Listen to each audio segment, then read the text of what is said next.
pengorbananmu, di balik senyummu tak pernah ada, tak terkira pengorbananmu.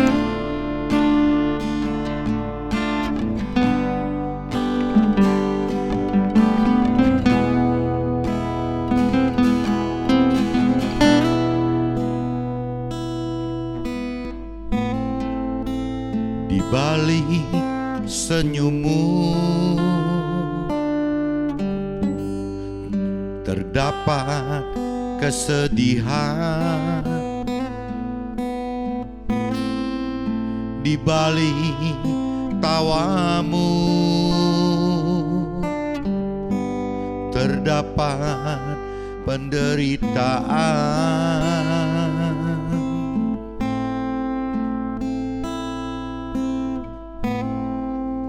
Tak pernah ada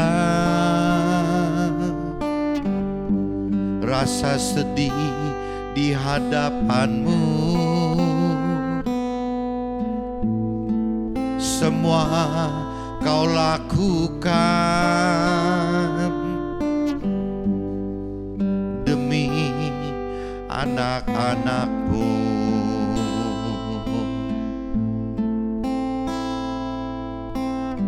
Tak terkira pengorbananmu,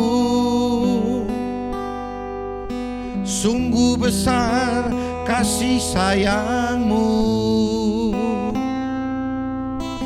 Walau 1000 bunga di taman, tak pernah terbalas semua jasamu. Duhai Ibu,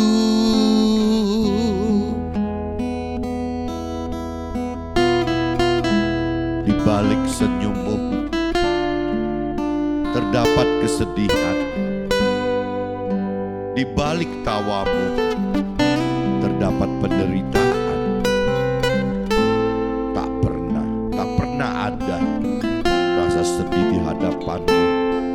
Semua kau lakukan demi anak-anakmu. Tak terkira pengorbananmu, sungguh besar kasih sayangmu. Walau 1000 bunga di taman, tak pernah terbalas semua jasamu. Duhai Ibu, tak pernah terbalas semua jasamu. Tak pernah terbalas semua jasamu. Duhai Ibu, pengorbananmu.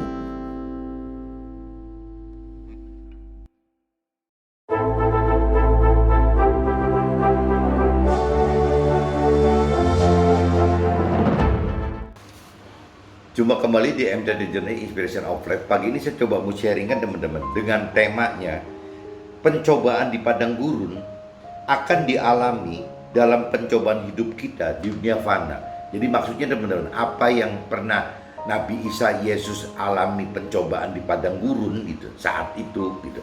Nah, itu harusnya di dalam kehidupan kita juga sama teman-teman. Bedanya saat itu Nabi Isa Yesus dicoba di padang gurun. Nah, sedangkan kita dicoba di dunia fana ini teman. Tapi kurang lebih isinya sama teman-teman.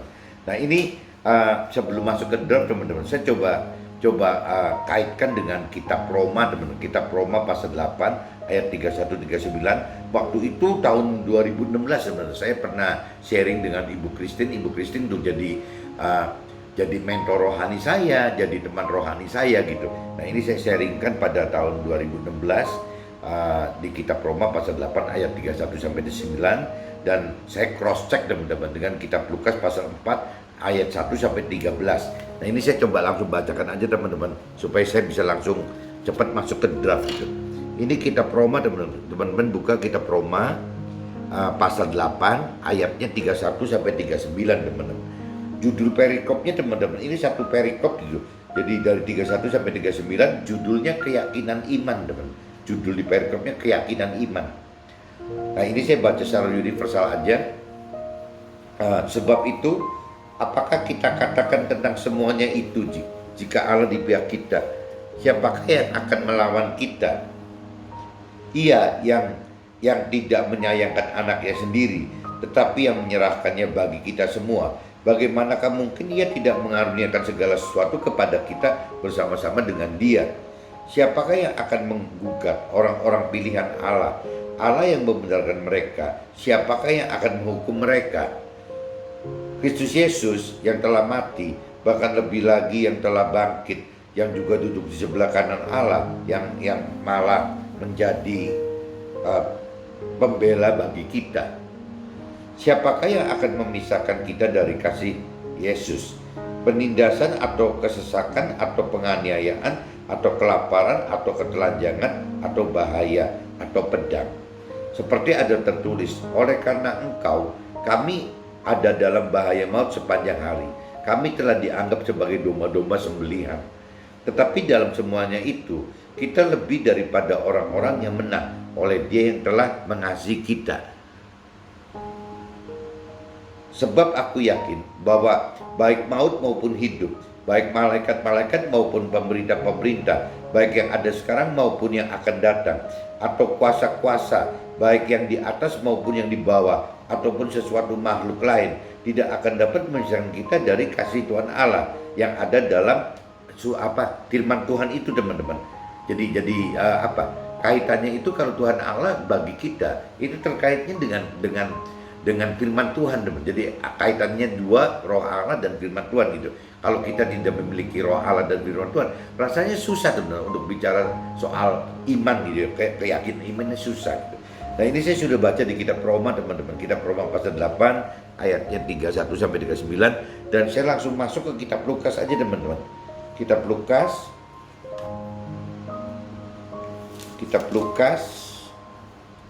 pasal 4 teman-teman, 1 sampai 13. Nah, judulnya perikopnya pencobaan di padang gurun teman-teman. Yesus atau Nabi Isa yang penuh dengan Roh Kudus kembali dari Sungai Yordan, lalu dibawa oleh Roh Kudus ke padang gurun. Roh Kudus ini berarti kalau di versi istilah lainnya itu roh kebenaran, bisa disebut juga roh Tuhan. Nah, kalau di Muslim kata teman-teman Muslim saya, ya itu namanya nur gitu, cahaya yang dari Tuhan Allah gitu. Jadi sama isinya itu teman-teman. Di situ ia tinggal 40 hari lamanya dan dicobai iblis. Selama di situ ia tidak makan apa-apa. Sesudah waktu itu ia lapar 40 hari teman-teman ya. Lalu berkatalah iblis kepadanya, jika engkau anak Allah, suruhlah batu itu menjadi roti gitu. Jawab Yesus kepadanya, ada tertulis, manusia hidup bukan dari roti saja. Jadi maksudnya manusia itu hidup bukan cuma soal makan minum jasmani saja teman-teman, tapi juga butuh yang makan minum secara rohani gitu. Jadi Yesus jawab iblis seperti itu gitu. Kemudian ia membawa Yesus ke suatu tempat yang tinggi, dan dalam sekejap mata ia memperlihatkan kepadanya semua kerajaan dunia. Jadi iblis pamer nih ke Yesus gitu, bahwa nih ke tempat tinggi, bahwa itu seluruh dunia itu miliknya iblis gitu. Kata iblis kepadanya, segala kuasa itu serta kemuliaannya akan kuberikan kepadamu, sebab semuanya itu telah diserahkan kepadaku, dan aku memberikannya kepada siapa saja yang kuhendaki. Nah ini teman-teman harus lebih baik mengerti dan tahu gitu teman, tahu dan mengerti bahwa kalau lihat dari ayat 6 gitu teman-teman, kata iblis kepadanya, segala kuasa itu serta kemuliaannya akan kuberikan kepadamu. Jadi iblis janji itu kepada Nabi Isa atau Yesus itu teman-teman, sebab semuanya itu telah diserahkan kepadaku. Nah ini teman-teman, sebab semuanya istilahnya hal-hal duniawi itu sudah diserahkan Tuhan kepada iblis gitu, dan iblis memberikannya kepada siapapun yang iblis kehendaki. Jadi kalau teman-teman bicara hal-hal duniawi, misalnya kalau target orang itu ingin sukses duniawi atau bahagia duniawi, ya itu sebenarnya kesuksesan duniawi dan kebahagiaan duniawi itu memang haknya iblis teman-teman. Memang iblis yang pegang gitu kunci kesuksesan duniawi dan kebahagiaan duniawi itu ya punya iblis. Jadi kalau bagi yang kita mau menyembah iblis, ya pasti dapatkan itu teman-teman. Itu. Nah masalahnya kita sekarang banyak salah kaprah gitu. Ya kita pengen ikut Tuhan Allah, tetapi juga kita ingin sukses duniawi, ya bahagia duniawi. Nah ini kan hal yang bertentangan teman-teman. Jadi mungkin di ayat 6 ini mengingatkan gitu teman.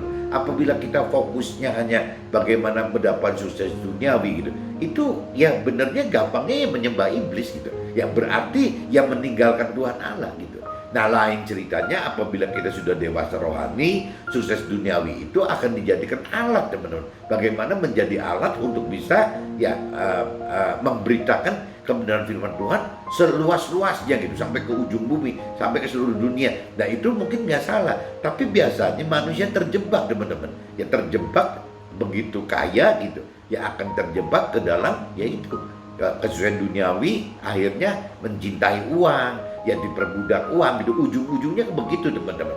Nah ini yang teman-teman mesti sadar bahwa di ayat 6 itu, di kitab Lukas pasal 4 ayat 6 itu dinyatakan seperti itu. Jadi kalau bicara sukses duniawi, hal-hal duniawi itu adalah kuasanya iblis gitu. Memang Tuhan sudah ada komitmen dengan iblis memberikan kekayaan duniawi itu adalah milik iblis gitu. Jadi sekali lagi saya ingatkan, jangan sampai teman-teman belum mengenal mengerti, tapi belum apa-apa sudah menomorsatukan kesuksesan duniawi itu tadi gitu. Dan nanti takutnya terjebak. Begitu kita nomor satukan kesuksesan duniawi, ya kita masuk ke dalam ya kuasanya iblis, yang kita dikuasai iblis itu akhirnya gitu. Nah waktu kita dikuasai iblis ya berarti kita meninggalkan Tuhan Allah. Padahal kitanya punya niat baik gitu, nggak mau meninggalkan Tuhan Allah, tapi tetap juga nggak mau melepaskan ya sukses duniawi tadi gitu. Nah ini yang teman-teman harus pelajari terus menerus. Yang saya tahu sih cuman gitu. Di dalam firman Tuhan katakan ya kita boleh-boleh aja memiliki uang yang banyak gitu ya, tapi selama itu tidak sifatnya dicintai atau tidak memperbudak hidup kita, tidak mengikat hidup kita teman-teman. Jadi Tuhan tidak melarang kita untuk tidak kaya gitu. Tuhan juga nggak apa-apa mengharapkan kaya. Banyak firman lain yang mengatakan kalau pakai kekayaan itu kalau bisa untuk berderma, bisa untuk bersahabat, jadi banyak temennya gitu. Kalau orang yang punya duit berarti banyak temennya, kalau nggak ada duit berarti banyak ditinggalkan teman-temannya. Itu kan makna-makna yang positifnya ada duit kan itu teman. Cuman kalau sampai sudah mencintai uang gitu, nah ini jadi rusak semua teman-teman. Ya bisa Tuhan pun kalah gitu sama-sama. Yang Tuhan katakan satu-satunya lawan berat Tuhan itu adalah mamon gitu ya, uang gitu. Jadi kalau udah cinta uang, udah diperbudak uang, udah terikat uang gitu, ya pasti kaitannya ya sulit gitu untuk bisa masuk ke dalam kehidupan yang Tuhan rancang dan kehendaki teman. Itu ayat 6 seperti itu teman-teman. Ya ayat selanjutnya, jadi jikalau engkau menyembah aku, iblis katakan gitu. Jadi jikalau kita menyembah iblis, seluruhnya itu akan menjadi milik kita. Nah ini si iblis ini mengatakan ini ke Nabi Isa teman, ke Yesus teman. Jadi jikalau engkau menyembah aku, seluruhnya itu akan menjadi milikmu gitu. Jadi kalau saya universalkan, jadi jikalau kita menyembah iblis, seluruhnya itu akan menjadi milik kita. Itu iblisnya nantang begitu teman-teman. Tetapi Yesus, Nabi Isa berkata kepadanya, ada tertulis, engkau harus menyembah Tuhan Allahmu dan hanya kepada Dia sajalah engkau berbakti. Jadi ya iblis mengharapkan sekali kita menyembah Dia dengan kompensasi ya itu harta soal kekayaan kesuksesan duniawi tadi, ya urusan harta mungkin, urusan takhta, urusan pemenuhan nafsu duniawi gitu. Ya iblis janjikan itu gitu, asal kita mau nyunjah iblis gitu. Ini yang kita mesti hati-hati teman-teman. Meskipun kadang-kadang di bawah alam sadar kita pengen hanya menyembah Tuhan Allah gitu. Tapi dalam realita lapangannya gitu, jangan-jangan kalau kita terus-terusan menomorsatukan memprioritaskan duniawi, akhirnya ya kita menyembah iblis secara nggak langsung tuh. Di bawah alam sadar kita sudah terbawa menyembah iblis, bukan menyembah Tuhan Allah. Ini yang harus hati-hati sekali gitu. Kemudian dia membawa Yesus, Nabi Isa itu ke Yerusalem dan menempatkan Yesus, Nabi Isa itu di hubungan bait Allah gitu. lalu berkata kepadanya, jika engkau anak Allah, jatuhkanlah dirimu dari sini ke bawah gitu. Sebab ada tertulis mengenai engkau, ia akan memerintahkan malaikat-malaikatnya untuk melindungi engkau, dan mereka akan menatang engkau di atas tangannya supaya kakimu jangan terantuk kepada batu gitu. Jadi si iblis nantang lagi, coba lompat bisa enggak gitu. Nabi Isa atau Yesus menjawabnya, katanya, ada firman, jangan engkau mencobai Tuhan Allahmu gitu. Dan jawabnya cuma sesimpel itu aja tuh gitu. Sesudah iblis mengakhiri semua pencobaan itu, ia mundur daripadanya menunggu waktu yang baik. Jadi si iblis itu teman-teman, waktu mencobai si Nabi Isa atau Yesus tadi setelah puasa di padang gurun 40 hari, akhirnya kan ujungnya nggak berhasil teman-teman. Tapi iblis tidak berhenti gitu. Jadi di firman 13 ayat 13 katakan, sesudah iblis mengakhiri semua pencobaan itu, ia mundur daripadanya dan menunggu waktu yang baik untuk nyerang lagi teman-teman. Jadi teman-teman juga hidup hati-hati teman-teman. Ujian cobaan itu tidak sekali teman-teman, karena iblis selalu menunggu gitu. Ya saat-saat kita mengalami ujian dan cobaan hidup, iblis itu akan hadir terus teman-teman. Dan ujian dan cobaan hidup kan nggak cuma sekali, berulang-ulang kali gitu. Selama kita hidup ya terus-terusan akan mengalami ujian cobaan hidup ya, karena kita butuh menaikkan level iman. Naik level iman itu apabila kita lulus melewati ujian dan cobaan teman. Selalu naik gitu. Tapi kalau cerita pelanggaran gitu ya melorot gitu. Melorot itu ya kita kalau sampai gagal gitu, gagal melakukan firman Tuhan ya kita gagal gitu. Tapi kalau kita sukses taat melakukan firman Tuhan ya kita level imannya naik terus teman-teman. Nah ini saya sudah bacakan teman-teman di kitab di kitab Roma pasal 8 ayat 31 sampai 39, dan saya juga udah bacakan di kitab Lukas pasal 4 ayat 1 13. Nah, ini saya masukkan draft aja teman-teman. Pada waktu itu di kitab suci saya ditulis tanggal 9 April 2016 teman-teman. Nah itu saya siangnya sharing gitu. Biasanya setelah sharing, setelah ada input apa di kitab suci saya kasih tulisan gitu, catatan gitu. Saya juga nyarankan ke teman-teman juga, kalau bisa ke keluarga dan teman-teman juga seperti itu teman-teman. Jadi kitab suci kita itu jangan polos-polos banget lah. Ya kita tulis catatan sesuai apa yang kita alami gitu. Nah itu nanti bisa jadi bekal kesaksian teman. Contohnya hari ini saya bisa sebut pasal apa di kitab Roma pasal 8 ayat 31 39 karena ada catatan itu teman-teman. Bukan karena saya hafal kitab Roma pasal 8 ayat 31 bukan, karena catatan itu. Ada catatan kecil ya di Alkitab di kitab suci saya ya tanggal 9 April 2016 itu ya siangnya saya sharing dengan Ibu Christine ya, salah satu mentor rohani sekaligus juga teman rohani gitu. Jadi ya mungkin Bu Christine ini ya sebenarnya Bu Christine itu sudah levelnya apa ya, kalau di rohani itu sudah disebutnya ya rohaniawan gitu, rohaniawan yang tingkat muda gitu. Jadi kalau disebut di Nasraninya pendeta muda gitu, sebenarnya itu karena dia kuliah beberapa tahun gitu untuk bisa menyandang gelar itu gitu. Nah cuman ya kembali karena dekat dengan saya, jadi kadang-kadang jadi lucu gitu. Kadang-kadang dia bisa menjadi mentor rohani saya, tapi kadang-kadang juga nggak bisa gitu karena memang apa ya, masih banyak ujian coba dalam hidupnya Bu Christine. Jadi kadang-kadang jadi teman mentor rohani gitu, teman rohani gitu. Kadang-kadang dia lagi on gitu, dia jadi mentor rohani. Tapi kalau lagi off, dia jadi ya teman rohani gitu. Nah kadang-kadang sayanya malah diminta pendapat. Jadi memang apa ya, jadi karena teman gitu. Jadi ya memang dia jauh lebih tua dibanding saya gitu ya. Mungkin beda belasan tahun lebih tua dibanding saya. Jadi memang ya seperti teman-teman, jadi dekat gitu loh. Dan karakternya juga mungkin dengan saya sama-sama jeleknya kali. Apa egois lah, keras lah, licik lah gitu ya, mungkin kayak begitulah. Jadi kalau ketemu tuh rame aja gitu orang-orang, jadi pak akal-akalan gitu. Nah ini saya ketemu Bu Christine ngomong gitu. Nah waktu itu sharingnya tentang rasa syukur dan terima kasih kepada Tuhan gitu. Jadi sharingnya waktu itu fokus kepada rasa syukur dan terima kasih kepada Tuhan, di mana hal ini dapat kita imani jika kita mengalami secara nyata akan penindasan atau kesesakan atau penganiayaan atau kelaparan atau ketelanjangan atau bahaya atau pedang, seperti yang tadi teman-teman yang di kitab yang saya udah bacakan tadi gitu. Jadi intinya gitu teman-teman, waktu waktu kita mengalami permasalahan gitu, gampangnya gitu. Ya di situ ya kita akan diuji coba teman-teman. Ya kita tetap bersyukur enggak dan kita tetap berterima kasih kepada Tuhan enggak. Pada umumnya waktu kita mengalami permasalahan ya karena kita ditindas, tadi kan dikatakan ditindas, merasa sesak, dianiaya, kelaparan, gitu, kekurangan, ketelanjangan,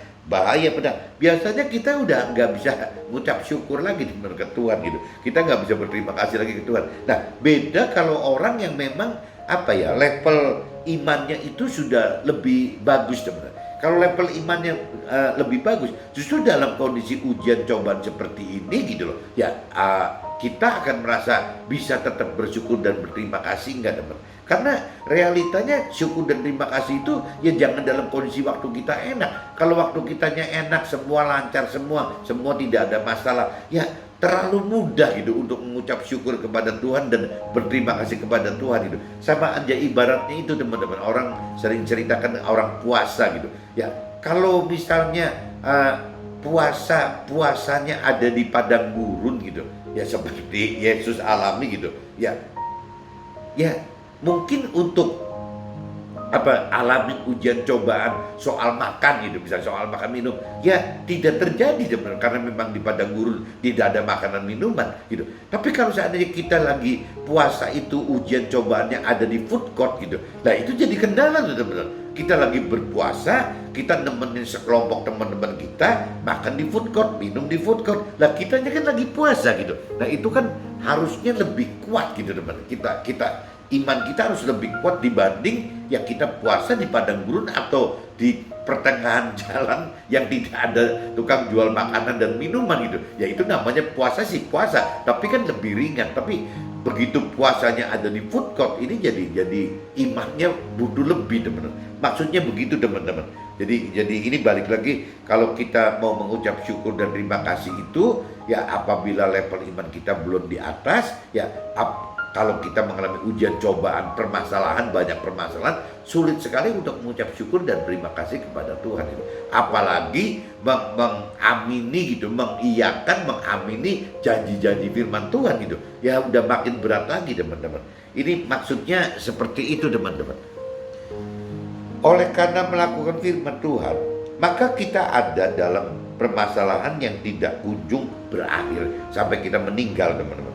Seperti hidup yang diproses, kematangan pengenalan dan pengertian akan maksud dan tujuan perintah dan peraturan firman Tuhan sesuai dengan yang jiwa Tuhan inginkan gitu. Jadi jangan dipersepsikan dari yang kita inginkan, dari jiwa kita inginkan.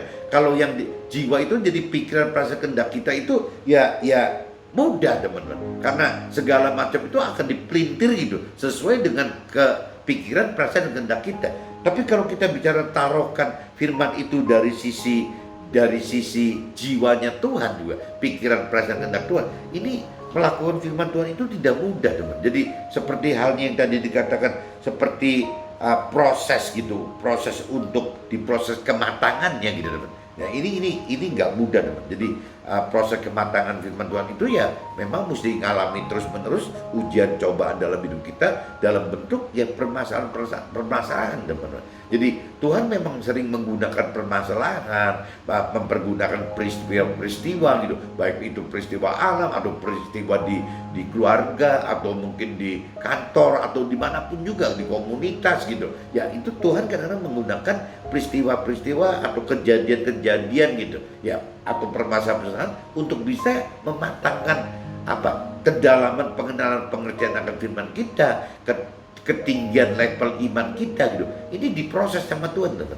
Dan ini tidak pernah berhenti teman. Akan terus sampai kita meninggal ya kita akan mengalami itu. Kenapa? Karena Tuhan mengendaki supaya level iman kita di atas sekali teman-teman. Kalau level iman kita di atas sekali, ya Tuhan bilang kita tidak hanya melakukan firman Tuhan, kita ada peluang untuk bisa mengajarkan firman Tuhan gitu. Nah, hasil melakukan firman Tuhan dan mengajarkan firman Tuhan, apabila kita melakukan firman Tuhan, yaitu banyak gitu orang baik-baik, ya orang-orang yang berkeyakinan pun sangat mungkin loh, ya dari seluruh agama itu sangat mungkin untuk menjadi orang baik gitu.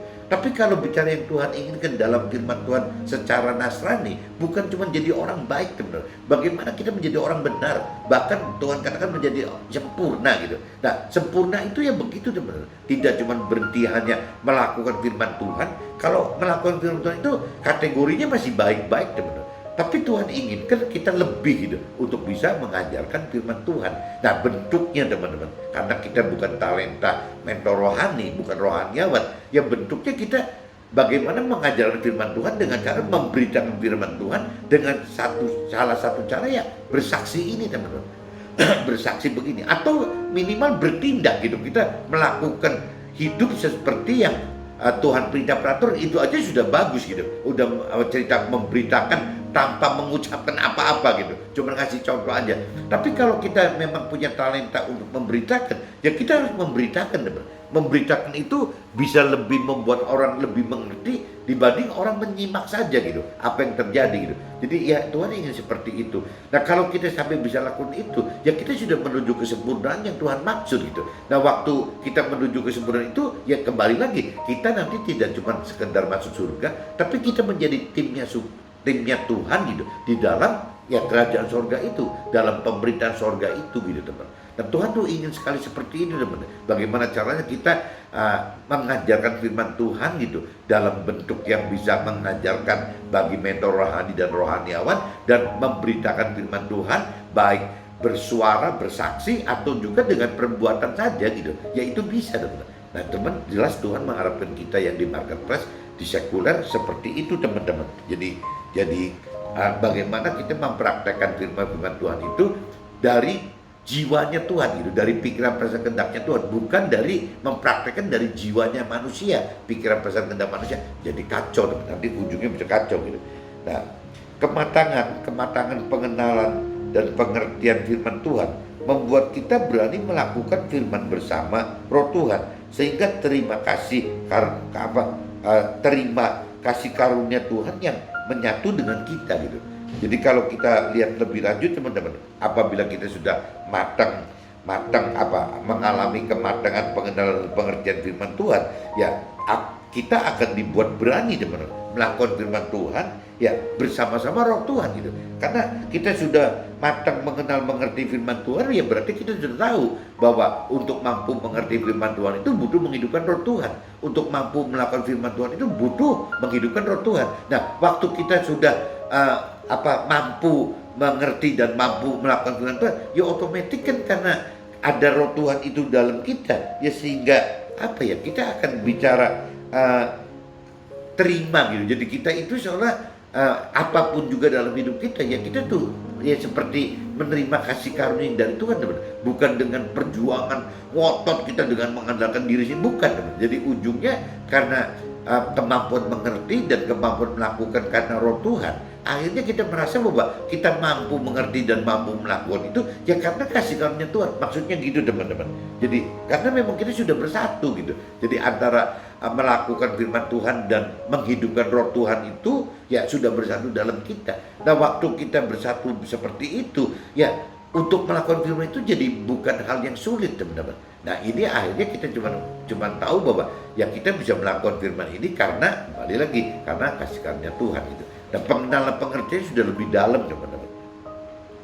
Firman Tuhan ibarat peta kehidupan kita itu. Jadi berulang-ulang kali saya sering katakan bahwa firman Tuhan itu ibarat peta gitu, peta kehidupan kita. Walaupun tujuan peta, nah ini yang lucu ini kalau kita mempelajari petanya Tuhan, firman Tuhan itu gitu, ya ternyata tujuannya itu tidak mengarah sesuai keinginan dari jiwa dan tubuh kita. Karena tubuh dan jiwa kita itu kalau diliarkan karena ada daging, jiwa dan tubuh kita itu pengennya dari sisi kepentingan duniawi saja teman-teman. Sedangkan firman Tuhan itu malah kebalikannya gitu. Ya tidak yang tadi kalau kita bertahan secara duniawi seolah-olah seperti kita Roma tadi gitu, kita Lukas tadi, bahwa kita ini terperangkap oleh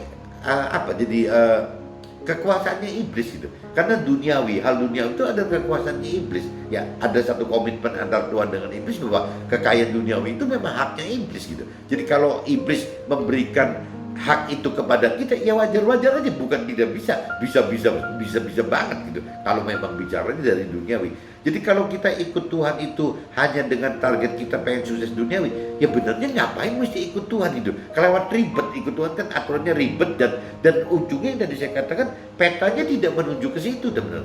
Ya, yang Tuhan tuju di dalam peta kehidupan Tuhan adalah bagaimana mencari keselamatan jiwa, keselamatan akhirat, bukan kesuksesan duniawi atau kebahagiaan duniawi, bukan itu teman-teman.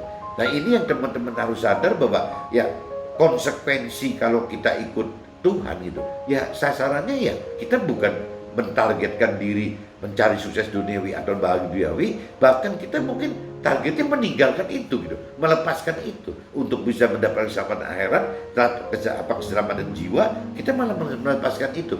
Jadi nggak tahu dengan saya jelaskan seperti ini, teman-teman bisa sadar nggak gitu? Aneh nggak sih kalau seandainya kita tetap bertuhan-tuhan ria gitu, karena kita sudah beragama, kita sudah secara formalitas terima Tuhan, kita sudah dibaptis kalau bagi Nasrani gitu ya. Tapi dalam prakteknya tetap hidup itu nomor satu, yang ditargetkan, yang dipikirkan itu, yang diperhatikan ya cuman urusan duniawi saja teman-teman.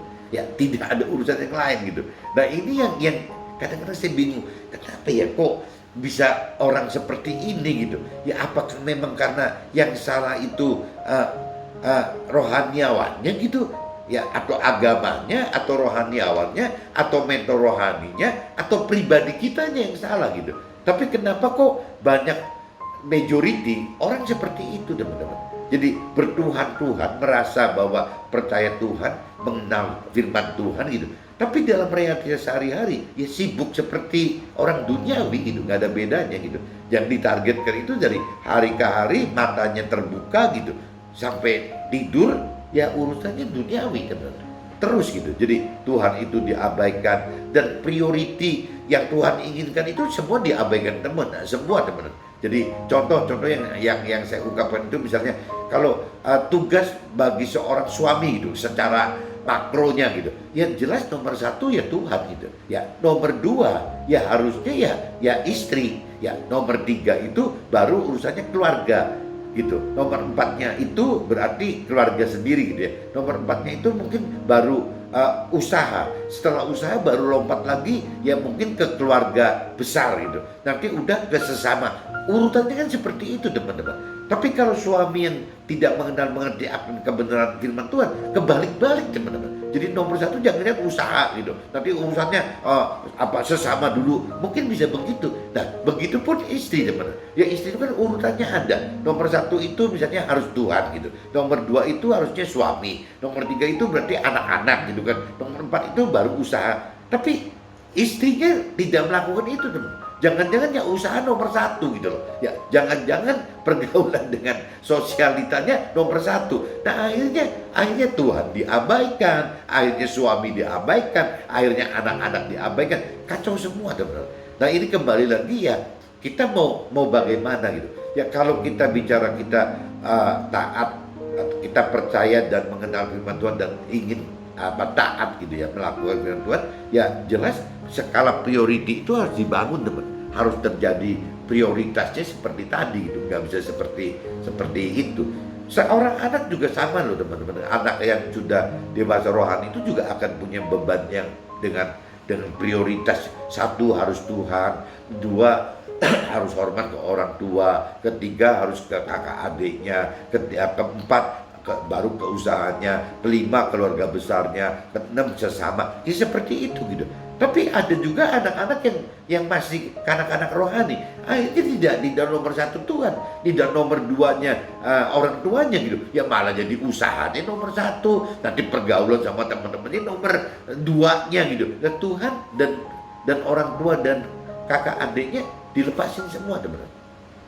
Nah ini yang kita mesti pelajarin kalau kita benar-benar mau masuk ke dalam petanya firman Tuhan gitu, kehidupan dengan dasar firman Tuhan. Itu saya ingetin kadang-kadang beda teman-teman. Jadi petanya Tuhan itu, kehidupan kebenaran Tuhan itu menuju ke arah keselamatan akhirat.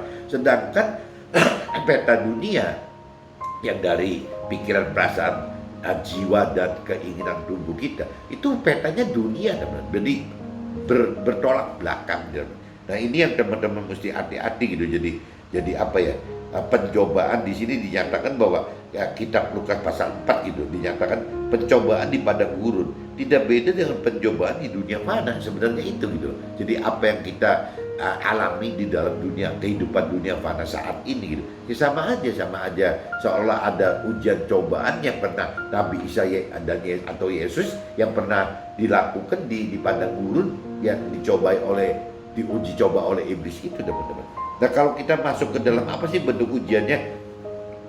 Nomor satu, manusia tidak hidup dari makanan jasmani saja. Nah ini yang teman-teman mesti ingat gitu, bahwa Nabi Isa, Yesus, firman Tuhan ingatkan bahwa kita ini hidup tidak melulu urusan cuma jasmani aja gitu. Jangan dianggap kalau urusan jasmaninya sudah terpenuhin ya berarti kita pasti hidup. Ya mungkin fisiknya, tubuhnya hidup, tapi manusia kitanya mati, teman-teman. Jiwanya mati, rohnya mati gitu. Ya sama aja dari sisi rohani berarti mati gitu loh. Ya cuma tubuhnya aja yang hidup. Buat apa gitu kalau kita manusia hidup hanya tubuhnya saja? Kita kan harus satu paket, tubuh, jiwa, roh ini kan harus hidup semua. Tapi kalau cuma perhatikannya urusannya duniawi saja, jasmani aja, yang hidup itu cuma tubuhnya, teman. Jiwanya pun satu tanda tanya gitu. Tubuhnya iya, tapi jiwanya bisa rusak gitu. Rohnya sama sekali mati, bukan sakit tapi mati. Jadi kalau kita bicara cuma kepentingan jasmani, urusan duniawi saja, ya yang hidup cuma tubuh, ya jiwanya sekarat gitu, rohnya mati. Nah itu teman-teman jangan sampai di posisi itu gitu. Ya karena kebalik sih kalau kita bicara menghidupi firman Tuhan, justru rohnya itu yang harus hidup gitu. Waktu roh hidup nanti jiwa dan tubuh tertarik menjadi hidup. Tapi kalau dibalik misalnya sekarang tubuhnya yang hidup karena kita hanya memenuhi kebutuhan jasmani saja, duniawi saja, akhirnya yang namanya jiwanya sekarat, yang namanya rohnya mati gitu. Ya akhirnya yang nggak bisa hidup gitu, teman-teman. Itu yang pertama itu. Yang kedua, teman-teman, sembah dan berbaktilah hanya kepada Tuhan, bukan kepada hal duniawi yang berkaitan dengan harta, tahta, dan pemenuhan duniawi. Nah ini kadang-kadang kita tidak sadar, teman-teman, bahwa kita itu akhirnya ya menyembah dan berbakti ya kepada hal-hal duniawi tadi gitu. Nah kalau kita ngomong seremnya gitu, kasarnya gitu, sembah dan berbaktilah hanya kepada Tuhan, bukan kepada hal-hal duniawi. Nah kalau hal duniawi itu kan balik lagi, itu kan kuasanya iblis gitu. Ya berarti kalau kita bicara sembah dan berbaktilah hanya kepada Tuhan, dalam prakteknya kita malah menyembah dan berbakti kepada iblis gitu. Karena apa? Karena yang kita targetkan itu, yang kita sembah dan berbakti itu adalah bagaimana mentargetkan kesusahan duniawi tadi, teman-teman. Nah kesusahan duniawi itu dari itu, teman-teman. Urusan harta, ya urusan tahta, urusan pemenuhan nafsu-nafsu keinginan kita gitu. Itu hal duniawi gitu. Nah ini yang kalau kita urut harta tahta dan pemenuhan nafsu duniawi itu urut ujungnya semua, teman-teman, bergantung kepada uang gitu. Jadi mamon. Nah akhirnya kembali lagi yang Tuhan katakan bahwa musuhnya Tuhan itu berat gitu, karena musuhnya lewat mamon. Kalau mamon, tapi kalau bicara lawan iblis, roh jahat, roh segala macam, gampang semua. Tapi kalau udah melawan mamon ini susah. Kenapa? Karena mamon ini yaitu yang memperbudak manusia gitu. Ya untuk bisa yaitu mencintai uang itu, akhirnya diperbudak, ya terikat gitu, ya setengah mati. Bahkan lebih rela ninggalkan Tuhan Allah gitu. Meskipun di bawah alam sadarnya gitu. Ya dengan cara begitu gitu. Yang bahwa jiwanya mengatakan bahwa saya percaya Tuhan, saya mengenal firman Tuhan, tapi dalam realitanya, teman-teman, tidak gitu. Ya kita tidak ngerti pribadi Tuhan itu bagaimana, tidak mengerti firman Tuhan itu bagaimana gitu. Kembali lagi, kalau orang-orang yang berkeyakinan ini gitu, orang yang rohani duniawi ini sadar gitu, bertobat, ya orang ini akan bisa ngerti bahwa kalau dunia itu berarti punya iblis loh. Ya apa kita mesti targetkan sukses duniawi gitu. Nah ini yang mesti kita sadar gitu, bahwa itu bukan target Tuhan gitu. Nah itu yang nomor urusan duniawi itu begitu. Jadi kalau kita terlalu fokus menyembah dan berbakti kepada urusan-urusan duniawi, ya sama aja kita menyembah iblis gitu. Yang ini bisa diingatkan gitu. Nah yang ketiga teman-teman, jangan cobai Tuhan dengan pamerkan kuasa roh Tuhan yang supranatural yang ada pada setiap manusia yang dihidupkannya gitu, yang menghidupkan. Jadi maksudnya ya kita kalau hidup bersama Tuhan itu bukan seperti tadi yang Nabi Isa Yesus waktu dicoba, ya bukan berarti jadi kita harus show force gitu, show force ke umum bahwa wah saya punya ini, bukan teman. Ya ikut Tuhan itu ya ikut Tuhan gitu ya. Ujungnya cuma satu, bagaimana kita mesti belajar seperti Nabi Isa atau Yesus tadi, harus merendahkan hati, ya harus benar-benar bisa menanggung derita gitu, harus benar-benar bisa memenuhi kehendak Tuhan yang terjadi, bukan kehendak jiwanya Nabi Isa atau Yesus secara manusia itu gitu. Nah itu bukan hal mudah teman. Jadi semua kita mesti pelajarin, tapi ya kuncinya gitu, jangan sampai kita jadi over ya, show force untuk menunjukkan bahwa kita ini hebat gini, itu nanti jadi salah kaprah lagi teman-teman. Nah kalau kita masuk ke kitab Lukas teman, kitab Lukas pasal 4 ayat 6, kata iblis kepadanya, maksudnya kepadanya ini Nabi Isa atau Yesus nih. Kata iblis kepada Nabi Isa atau Yesus, segala kuasa itu serta kemuliaannya akan kuberikan kepadamu, sebab semuanya itu telah diserahkan kepadaku dan aku memberikan kepada siapa saja yang ku kendaki. Nah ini bahasanya saya coba masuk universal teman-teman ya, supaya bisa lebih umum gitu. Jadi kata iblis kepada kita gitu, segala kuasa itu serta kemuliaannya akan iblis berikan kepada kita, sebab semuanya itu telah diserahkan Tuhan kepada iblis dan iblis memberikan kepada siapa saja yang iblis kehendaki. Tuh, itu kata-katanya gitu teman-teman. Jadi mesti hati-hati loh. Ya, jadi sekali lagi gitu. Kata iblis kepada kita, segala kuasa itu serta kemuliaannya akan iblis berikan kepada kita, sebab semuanya itu telah Tuhan serahkan kepada iblis dan iblis memberikan kepada siapa saja yang iblis kehendaki. Nah itu, jadi kalau kita selalu terus yang diincar itu adalah hal-hal sukses duniawi teman-teman, ya sama aja yang tadi dikatakan itu. Jadi kita ini benar-benar jadi teman-temannya iblis itu. Ya bahkan kalau kita jahatnya, ya kenapa iblis biarkan kita mendapatkan sukses duniawi gitu? Ya karena kembali lagi teman-teman, karena sukses duniawi yang dengan mencintai kesuksesan duniawi tadi gitu, mencintai uang tadi, itu akan menjerat si manusia itu tidak bisa masuk ke dalam akhirat di sorga teman. Ya karena pasti tidak melakukan firman gitu. Nah ini yang iblis jebak manusia itu, ya paling gampang itu dijebak pakai uang teman. Ya dijebak dengan kesuksesan duniawi itu gitu. Waktu manusianya sudah sukses duniawi, kadang-kadang sudah lupa semua teman. Lupa akan apa yang Tuhan dalam peta Tuhan inginkan gitu. Apa yang Tuhan rancangkan lagi, udah nggak memerlukan seperti itu lagi. Kenapa? Karena sudah merasa serba ada semua, serba aman gitu, ya serba ngerasa tenang gitu, karena udah ada di tangan semua. Sukses duniawi itu kan racunnya seperti itu teman-teman. Nah berarti yang Tuhan katakan, apabila kita kaya itu dalam arti kata mencintai kekayaan kita, mencintai duniawi, mencintai uang kita, ya akhirnya ya kita masuk dalam perangkap iblis. Tapi kalau bicara kaya itu dalam arti kata kita tidak terikat dengan uang, kita tidak mencintai uang gitu, ya harusnya ya kembali lagi Tuhan ngerti bahwa uang itu adalah mamon, itu dijadikan alat gitu maksudnya. Jadi uang itu dijadikan alat ya untuk kepentingan memberitakan kebenaran firman Tuhan tadi gitu. Nah itu kembali ke kita lagi. Nah untuk bisa kita di posisi yang aman gitu, tidak terjebak dalam mencintai uang atau terikat uang, ya balik lagi kita harus lebih dalam mengerti akan firman Tuhan, sehingga kita ngerti maknanya kita mencari uang itu untuk apa. Nah kalau kita tidak mengerti maknanya mencari uang, ya kita masuk ke dalam jebakan iblis. Nah ini jadi teman-teman coba mikirkan gitu. Saya sih ngarepin saya dan teman-teman keluarga dan teman-teman ya harus bisa kaya semua teman-teman. Ya supaya bisa menjadi alat Tuhan memberitakan kebenaran firman Tuhan. Tapi jangan sampai kita tidak mengerti firman Tuhan. Akhirnya waktu kita kaya, kita sukses duniawi, malah kita jadi ya itu ya ada keterikatan dengan itu gitu. Ya akhirnya ya mencintai gitu. Mencintai hal-hal yang sukses duniawi ini gitu. Nah akhirnya apa? Ya kita menyembah dan berbakti hanya untuk kepentingan uang saja teman-teman. Nah ini udah kita masuk ke perangkapnya iblis itu. Ujung-ujungnya kan begitu teman-teman. Ini kalau kita lanjut, coba kita lanjut teman-teman.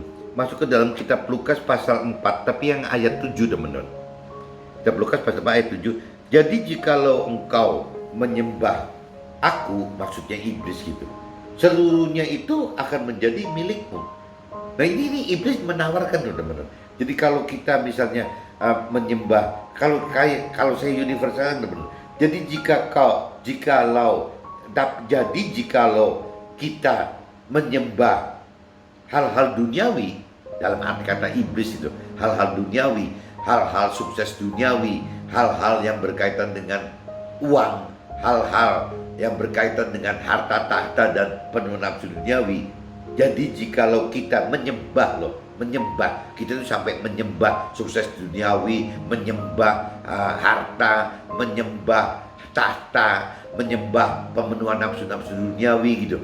Ya seluruhnya itu akan menjadi milikmu. Iblis menawarkan itu teman-teman.